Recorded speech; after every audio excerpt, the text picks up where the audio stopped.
Bonjour à tous, je me permets de faire la petite aparté juste avant la vidéo. Avant que vous ayez votre petite histoire sur un petit garçon qui hanterait une maison, je voudrais vous expliquer un peu ma démarche et simplement ce que je voudrais faire. Donc premièrement, c'est ma première vidéo sur YouTube, j'ai jamais rien fait de tel avant. Donc il va y avoir sûrement des petits soucis, je vais pas être au niveau des personnes qui sont là depuis 10 ans, forcément. J'espère que vous me pardonnerez. Notamment là je suis en train de faire les montages sur l'ordinateur. Et je me rends compte que je parle trop vite. Peut-être que c'est ce que je fais encore là actuellement. Et de même, j'entends un petit bruit de ventilateur. Il y a un ventilateur qui s'est mis derrière, en arrière-fond dans le son. Et ça, franchement, ça m'embête, mais je n'arrive pas à le retirer. Donc voilà. Après, pour ce qui est du format de la vidéo, je tiens à en parler aussi parce que c'est un format qui me tient à cœur. C'est-à-dire qu'une personne doit pouvoir, pour moi, regarder. Vous allez avoir du contenu, donc audio et visuel en regardant la vidéo, puisque je vais rajouter des images, des vidéos quand c'est possible, mais qu'une personne puisse aussi poser son téléphone et simplement écouter l'histoire. Et puis voilà.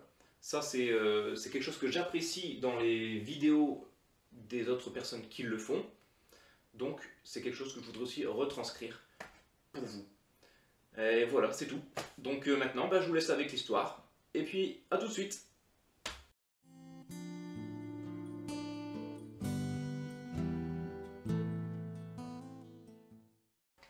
Alors, pour resituer le contexte, nous sommes en 1939 dans le hameau des Pimpons, où une belle et imposante bâtisse est construite juste avant la Seconde Guerre mondiale. Alors à savoir que ce hameau fait partie désormais de Villeneuve-d'Ascq. Mais à l'époque, la réunification d'Annape, Ascq et Flers n'était pas encore faite. C'était encore vraiment en plein milieu des champs. Imaginez bien les années 40, les petits chemins de terre, pas beaucoup de voitures. Après, pendant la guerre, les rumeurs disent qu'il se serait passé des choses horribles. On ne parle pas de hantises ni de fantômes. Nous parlons là de crimes de guerre. Mais aucune trace, aucune preuve, ce ne sont que des rumeurs et nous allons les laisser de côté. Nous allons faire un bond dans le temps. Concentrons-nous davantage sur l'histoire paranormale de ce lieu, dans ce qui serait les années 60, où un jeune couple, parent d'un enfant de 5 ans, vivait paisiblement dans cette grande maison. Tout se passait très bien jusqu'au jour où l'enfant mourut de façon inexpliquée, voire mystérieuse. Avec le chagrin, les parents n'arrivaient plus à vivre dans cette maison. Comprenez bien que le souvenir de l'enfant jouant en riant dans chacune des pièces de la maison devait être un vrai supplice pour eux. Alors ils finirent par partir et louer la maison. Et c'est à partir de ce moment où ils quittèrent la maison, et peut-être, sans qu'ils ne le sachent, leur fils restait sur place, que les choses se gâtent et deviennent étranges. En effet, rien ne se passe comme prévu. Les locataires ne restent jamais bien longtemps et leurs explications sont plus que déroutantes. Tous auraient entendu des bruits de pas, des pleurs ou des rires d'enfants. Le petit serait-il donc encore présent à attendre ses parents? Surtout qu'il faut noter que la majorité de ces phénomènes se passent dans la chambre du petit. Autre chose, bien plus grave que les bruits, 3 locataires se seraient pendus dans cette pièce. Étrange coïncidence. La rumeur commençant à prendre de l'ampleur, au bistrot du coin, il se dit que l'enfant entraînerait les hommes dans la mort afin de ne pas rester seul. Pourquoi pas? À titre personnel, je ne pense pas qu'un enfant puisse être mauvais après la mort. C'est mon avis personnel. Revenons à l'histoire. Après cela, plus personne ne voulait de la maison et elle tomba à l'abandon. Puisqu'en plus le lieu créait de l'agitation, la mairie l'acheta pour la réhabiliter et lui donner une seconde vie. C'était sans compter sur la maison ou ce qui se cachait à l'intérieur. En effet, les machines tombaient en panne, les travaux effectués par les ouvriers étaient anéantis pendant la nuit. C'en était trop.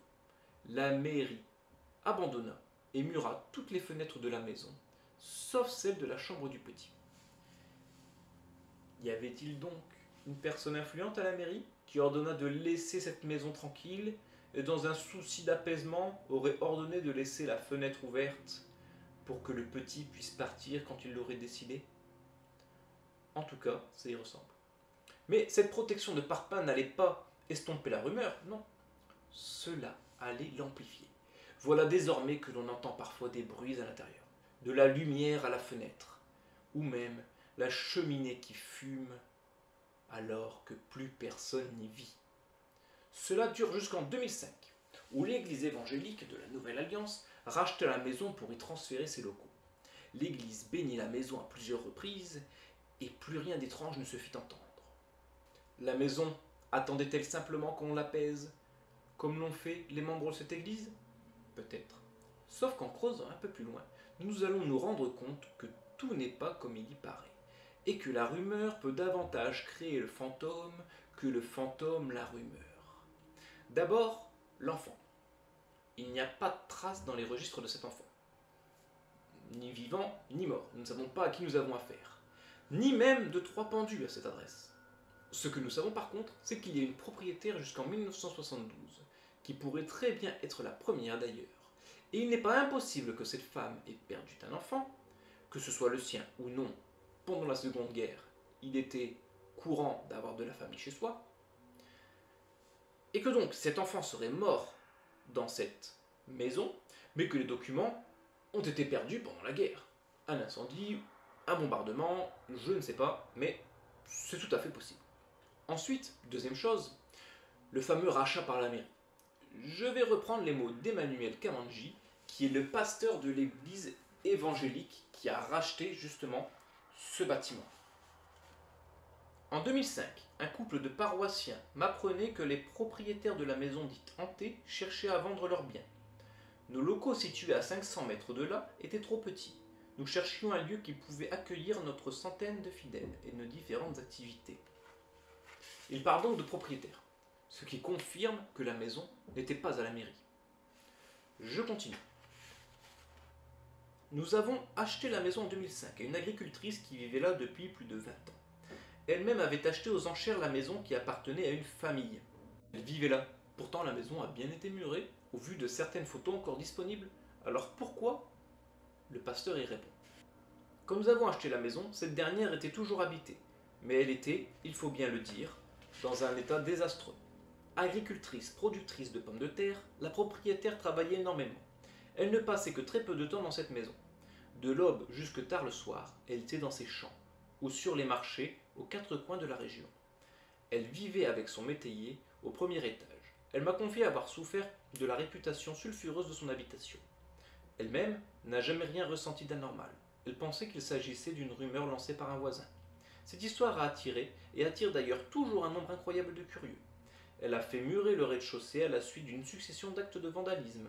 Elle dormait dans la chambre, celle-là même où l'enfant serait mort, et où les hommes se seraient pendus. On lit, ça et là, que la maison était inhabitée, et qu'il y avait parfois de la lumière dans la pièce fatidique à l'étage. Vous savez maintenant pourquoi l'ancienne propriétaire vivait recluse, les toilettes étaient à l'extérieur, et la quasi-totalité de l'habitation n'était pas utilisée. De quoi attiser la rumeur. Le berger allemand dont on parle n'était autre que son chien qui tenait la garde toute la journée. Oui, car je ne vous ai pas parlé du chien d'un certain berger allemand qui aboyait sur tout le monde. En fait, à partir du moment du rachat de la mairie, il y aurait eu un chien qui aurait été installé là pour défendre la maison face aux visiteurs, personnes qui voulaient rentrer dedans. Or ici, on voit bien que c'était en fait le chien de la propriétaire. Reprenons. Je dois dire que j'ai hésité avant d'acheter cette grande demeure. Comme tout le monde, nous avions entendu les rumeurs qui circulaient à son sujet. Le jour de la première visite, j'ai beaucoup prié. J'ai arpenté la maison de la cave au grenier, et je n'ai rien senti d'anormal. Il a fallu convaincre la communauté. Certains ne voulaient pas en entendre parler, mais je leur ai proposé de considérer les faits en tant que chrétiens. Si le mal existe, nous le combattrons avec nos prières, ai-je pensé. Nous avons sillonné plusieurs fois les alentours en priant, fait des rondes, nous avons renouvelé nos prières à l'intérieur. Aujourd'hui, plus de 7 ans après notre acquisition, je n'ai encore recueilli aucun témoignage de personnes ayant entendu des pleurs, des cris d'enfants ou même vu un fantôme. J'ai même installé mon bureau dans la pièce maudite. Je ne dis pas qu'il n'y ait rien eu dans cette maison, je dis juste qu'aujourd'hui, il ne se passe plus rien. J'ai envie de dire que ça suffit. Le pasteur, en ayant eu contact avec l'ancienne propriétaire, a assez de réponses pour tout décrédibiliser de toute façon. Que cela n'a jamais existé et que les fantômes n'existent pas, ça, c'est autre chose. Une dernière chose, le pasteur nous raconte sa rencontre avec une femme alors qu'il abattait des arbres autour de la maison. C'était le 15 août 2006. Nous venions de couper les arbres qui entouraient la maison et qui lui conféraient cette atmosphère si angoissante. C'était l'Assomption, un jour férié. Nous avons reçu beaucoup de visites. Les gens des alentours étaient étonnés de voir autant de monde et d'animation à la maison hantée. Beaucoup pensaient qu'elle était inhabitée, et l'activité suscita de la curiosité. Parmi les visiteurs, une dame s'est présentée à moi. Elle était presque en larmes. Elle avait habité la maison pendant quelques années, enfant, avant que ses parents ne divorcent et mettent la maison en vente. C'était le nid douillet de son enfance. Elle y avait coulé des jours heureux jusqu'à la séparation de ses parents. Elle était très émue. Plus étonnant, elle aussi avait souffert de la rumeur, pourtant elle n'avait rien ressenti et n'avait jamais entendu de bruit suspect. Cela confirme toujours la non-hantise du lieu. Si le fantôme a bien existé, alors il a fait ses valises depuis bien longtemps. Pour moi, nous sommes donc dans la légende urbaine, le bouche-à-oreille qui déforme les choses et transforme une maison imposante au style certes angoissant en maison qui fait peur et termine en maison hantée. On est toujours un peu déçu, avec tant de preuves qui tentent à infirmer la hantise. On aimerait que ce genre d'histoire soit toujours vrai. Aujourd'hui, la maison n'existe plus de toute façon. Elle a été incendiée par des cambrioleurs. Dans un état irrécupérable, elle a été rasée en 2015. Voilà pour cette histoire. J'ai fait le tour de tout ce que j'en connaissais. Merci à vous d'avoir regardé.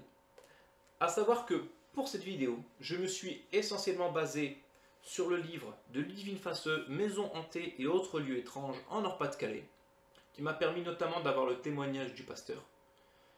Merci à vous encore une fois d'avoir regardé, et à bientôt. Ciao!